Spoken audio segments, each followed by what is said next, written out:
할렐루야, 주님의 이름으로 환영하고 축복합니다. 오늘 토요일인데요. 또 주말, 주님의 은혜 가운데 또 풍성한 삶으로 또 기쁨 누리시기를 원합니다. 오늘 말씀은요, 사사기 17장 1절부터 13절까지 말씀입니다. 사사기 17장 1절부터 13절까지 말씀입니다. 하나님의 말씀입니다. 에브라임 산지에 미가라 이름하는 사람이 있더니 그의 어머니에게 이르되 어머니께서 은 1,100을 잃어버리셨으므로 저주하시고 내 귀에도 말씀하셨더니 보소서 그 은이 내게 있나이다. 내가 그것을 가졌나이다 하니 그의 어머니가 이르되 내 아들이 여호와께 복받기를 원하노라 하니라. 미가가 은 1,100을 그의 어머니에게 도로 주매 그의 어머니가 이르되 내가 내 아들을 위하여 한 신상을 새기며 한 신상을 부어 만들기 위해 내 손에서 이 은을 여호와께 거룩히 드리노라. 그러므로 내가 이제 이 은을 내게 도로 주리라. 미가가 그 은을 그의 어머니에게 도로 주었으므로 어머니가 그 은 200을 가져다 은장색에게 주어 한 신상을 새기고 한 신상을 부어 만들었더니 그 신상이 미가의 집에 있더라. 그 사람 미가에게 신상이 있으므로 그가 에봇과 드라빔을 만들고 한 아들을 세워 그의 제사장으로 삼았더라. 그때에는 이스라엘의 왕이 없었으므로 사람마다 자기 소견에 오른 대로 행하였더라. 유다 가족에 속한 유다 베들레헴에 한 청년이 있었으니 그는 레위인으로서 거기서 거류하였더라. 그 사람이 거주할 곳을 찾고자 하여 그 성읍 유다 베들레헴을 떠나가다가 에브라임 산지로 가서 미가의 집에 이르매 미가가 그에게 묻되 너는 어디서부터 오느냐 하니 그가 이르되 나는 유다 베들레헴의 레위인으로서 거류할 곳을 찾으러 가노라 하는지라. 미가가 그에게 이르되 내가 나와 함께 거주하며 나를 위하여 아버지와 제사장이 되라. 내가 해마다 은 10과 의복 1벌과 먹을 것을 주리라 하므로 그 레위인이 들어갔더라. 그 레위인이 그 사람과 함께 거주하기를 만족하게 생각했으니 이는 그 청년이 미가의 아들 중 하나같이 됨이라. 미가가 그 레위인을 거룩하게 구별하며 그 청년이 미가의 제사장이 되어 그 집에 있었더라.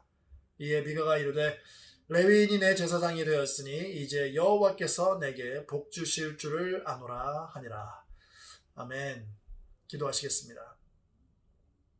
할렐루야. 아버지 하나님 감사합니다. 이 하루를 허락해 주시고 또 귀하고 거룩한 말씀을 대하게 하시며 또 말씀 따라 살아갈 수 있는 능력을 주시니 감사합니다. 아버지 하나님, 주님께서 이 말씀을 통하여서 주님의 음성 들려주시고 또 깨달음을 주시고 또 아버지 하나님 그 모든 걸 통하여서 우리의 삶이 변하고 주님께서 기뻐하시는 모습대로 살아나가 주님을 영화롭게 해드리는 우리 모두가 될 수 있도록 아버지 하나님 이 시간 은혜로 다스려 주시고 붙잡아 주시옵소서. 모든 말씀 예수님의 이름으로 기도드렸사옵나이다. 아멘. 에브라임 지파의 한 어머니와 미가라고 하는 그의 아들에 대한 이야기입니다. 처음엔 어머니가 자기 돈 은 1,100개를 잃어버려서 그것을 훔쳐간 사람을 저주했고요. 그 저주를 아들이 들었습니다. 어머니가 얼마나 저주를 심하게 했으면 아들이 자기 어머니의 저주를 듣고 사실은 자기가 훔쳤노라고 이실짓고 했으며 또 그 돈을 돌려줬겠습니까? 미가는 어머니의 저주가 주술적인 능력이 있다고 믿었어요.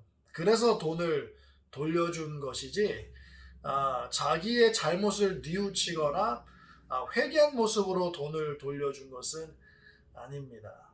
마찬가지로 자기 아들이 자백하자마자 곧바로 축복했던 이유 또한 미가가 이렇게 돈을 돌려줬던 이유랑 똑같아요. 자기의 입술로 뱉어낸 그 저주와 이 축복이 모두 신통한 주술적인 능력이 있다고 믿었던 거죠. 그래서 이 어머니도 하나님을 향한 믿음에서 나온 그런 축복이 아니라 이 주술적인 능력을 믿었던 그 바탕에서 나온 축복인 것입니다. 이 사실을요 1절하고 2절만 봐도 잘 모릅니다.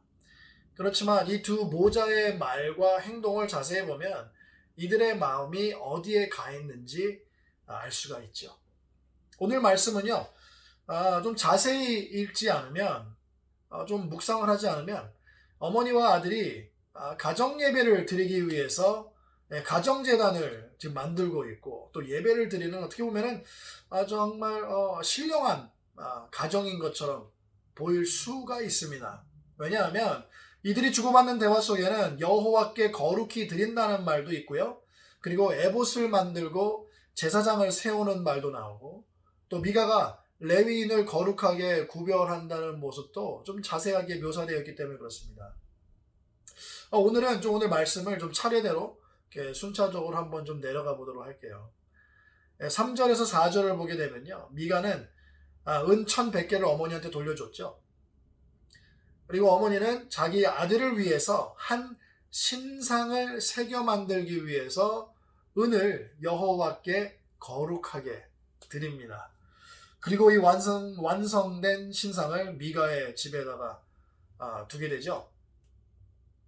어머니가 자기의 아들 미가로부터 돌려받은 돈으로 자기 아들을 위해서 신상을 만들어준 이유는 뭐냐면, 아들을 자기가 정말 퍼부었던 저주의 덫에서 풀어내고 복을 받게 하기 위함인 거죠. 여호와께 거룩히 드리는 것은 괜찮습니다. 좋은 겁니다. 그렇지만 하나님께서 가증스럽게 생각하시는 신상을 만들어서 숭배하는 것은 하나님의 계명을 완전히 어긴 것이죠. 로마서 10장 3절의 말씀을 보게 되면, 하나님의 의를 모르고 자기 의를 세우려고 힘써 하나님의 의에 복종하지 아니하였느니라 라고 기록을 하고 있습니다.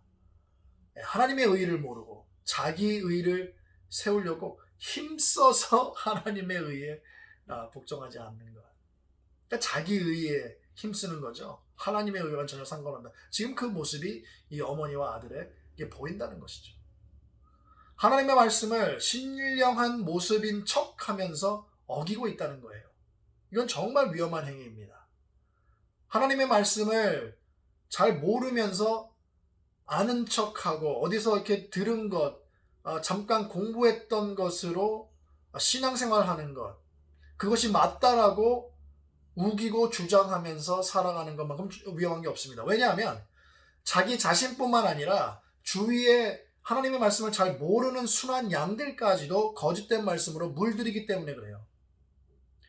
이 두 모자는 더 나아가서 에봇과 드라빔을 만들고 임의로 한 아들을 제사장으로 삼습니다. 겉으로 얼핏 보기에는 정말 제단과 의복, 그리고 제사장까지 완벽하게 갖춘 제대로 된 이 제단이에요. 원래 에봇은 대제사장이 입는 거룩한 예복이잖아요. 그렇지만 이 에봇을요, 음란하게 사용하고 우상처럼 숭배되었던 적이 있습니다. 그때가 언제냐면 바로 기드온 때였어요. 기드온은 미디안으로부터 취한 금으로 에봇을 만들어서 하나님의 역사를 이렇게 기념하려고 자기 성읍에 두었는데, 이스라엘이 그것을 음란하게 사용하였죠. 여기서도 같은 의미에서 에봇을 만든 것입니다. 이 이스라엘 사람들이 음란하게 사용한 것처럼. 에봇은 숭배의 대상이었어요. 이스라엘 사람들한테, 이 기드온 시대 때요. 그렇기 때문에 에봇과 함께 이 가정의 수호신인 드라빔도 같이 만들어 놓은 거죠. 6절이 지금까지의 이스라엘의 모습과 이 두 모자의 모습을 너무 완벽하게 정확하게 묘사한 것 같습니다. 그때에는 이스라엘에 왕이 없었으므로 사람마다 자기 소견에 오른 대로 행하였더라. 이스라엘에 왕이 없었다는 것은 하나님의 말씀을 전하고 집행하는 사람이 없었다는 거예요. 하나님의 말씀을 전하고 하나님의 말씀을 가르치고 집행하는 리더가 없었기 때문에 백성들은 당연히 자기가 인생 가운데 원하는 게 뭐겠습니까? 복이잖아요. 자기가 윤택하고 형통하고 이제 복된 삶을 살기 위해서 그 필요한 것들을 구상하고 만들고 전에 들었던 것을 총 집합해서 이제 만들어내는 겁니다. 그리고 그것들을 숭배하는 거예요. 그것이 여호와든 신상이든 제단에 필요한 모든 것들을 궁극적으로 자기들이 축복받기 위한 도구로 삼은 거죠. 자기에게 꼭 필요한 것이 생기거나 뭔가 중요한 결정을 해야 할 때 새벽기도 나오고 금식하고 기도하고 성경 이게 딱 펼쳤을 때 첫 번째로 눈에 들어온 게 하나님께서 주셨다고 우기고, 그리고 마치 이런 것들을 하면 하나님께서 이루어 주실 것 같아서 하는 행위들, 뭔가 필요한 게 생길 때만 열심을 보이는 그러한 신앙의 모습, 이 두 모자가 우리에게 보여주는 미신적 신앙입니다. 자기 소견에 옳은 대로 행한 거잖아요. 뭘 위해서? 자기의 형통함을 위해서, 잘 되는 것을 위해서, 축복을 위해서. 뭔가 일어날 때만 하는 것은 미신적인 행위라는 겁니다. 주위에 아무도 없길래 자기 아들을 제사장으로 세웠는데 어느 날 유다 지파에 속한 레위인을 만나죠. 그래서 미가는 그를 아들로 삼고 그를 또 제사장으로 본인이 직접 거룩하게 구별하여서 자기 집의 제사장으로 세워버립니다. 이렇게 모든 것을 세팅하는 미가의 본심이 마지막 절인, 오늘 말씀의 마지막 절인 13절에 나옵니다. 이에 미가가 이르되 레위인이 내 제사장이 되었으니 이제 여호와께서 내게 복을 주실 줄을 아노라. 미가는 여호와를 그저 자기가 하는 행위에 따라 복을 주는 하나의 신으로 여겼던 겁니다. 미가에게 여호와 하나님은 드라빈과 같은 존재인 거예요. 자기 집에 복을 가져다 주는 수호신 정도의. 당연히 한 레위인을 제사장으로 자기가 스스로 거룩하게 구별하고 세운 것, 이것 자체가 일단 완전하게 율법에서 어긋난, 하나님의 말씀하고는 전혀 무관한 행동이죠. 전에 한 아들을 제사장으로 세웠던 것이 좀 깨름직했던 것 같아요. 그래서 이제는 레위인을 제사장으로 세웠기 때문에 모든 것이 이제 완벽해졌다, 이제 완전해졌다라는 것이죠. 그래서 미가는 자기 소견에 옳은 대로 행한 큰 죄악이죠. 어머니도 마찬가지죠. 이것은 미신적 가나안 신앙을 보여주는 행위입니다. 이 두 모자의 자기 멋대로 해석하고 자기 멋대로 행하는 타락한 신앙, 타락한 가정재단은 삼손 이후에 일어난 사건으로 보기보다는 이전에 모든 사사들이 다스렸던 이 시대에 일반적으로 나타났던 이스라엘의 타락한 신앙의 모습을 보여주고 있는 것입니다. 신령한 모습을 갖추려는 모습처럼 보이지만 완전히 하나님의 말씀을 어기고 자기 자신의 이익을 위해서 만왕의 왕이신 여호와 하나님을 축복의 도구로 삼았던 영적 음란함과 타락을 구체적으로 보여주고 있는 것이 바로 오늘 말씀입니다. 하나님께서는 한결같은 믿음의 삶을 원하십니다. 주 안에서 주님께서 원하시는 모습대로, 주님께서 원하시는 방법대로 신앙생활하는 것을 원하십니다. 그땐 왕이 없었지만 우리에겐 왕이 있죠. 그리고 우리의 왕의 말씀이 늘 우리 곁에 있습니다. 그리고 그의 영이 우리 안에 내재하셔서 늘 가르쳐 주시고 기억나게 해주시고 인도해 주십니다. 얼마나 축복된 인생입니까?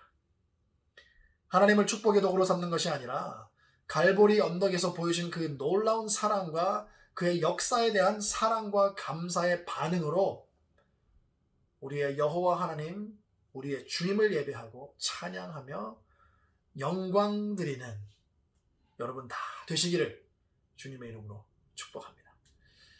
기도하시겠습니다. 할렐루야. 아버지 하나님 감사합니다. 오늘 미가와 그의 어머니의 이 이야기를 통하여서 얼마나 타락하고 음란한 신앙의 모습을 가졌었는지, 그때 당시에 또 아버지 하나님 그런 모습이 또 우리 안에 또 혹은 우리 주위에 있는 것은 아닌지 아버지 하나님 우리를 또 돌아볼 수 있도록 성령 하나님께서 조명해 주시기 원합니다. 만약에 그런 모습이 있었다면 주님 이 시간 회개하게 하시고 아버지 하나님 온전히 주님만 붙잡고 믿음 가지고 주님을 영화롭게 해드리는 우리 모두가 될 수 있도록 주님께서 붙잡아 주시기를 원합니다. 아버지 하나님 오늘 하루도 우리를 인도해 주시고 또 보호해 주시고 지켜 주시옵소서. 모든 말씀 예수님의 이름으로 기도드렸사옵나이다. 아멘.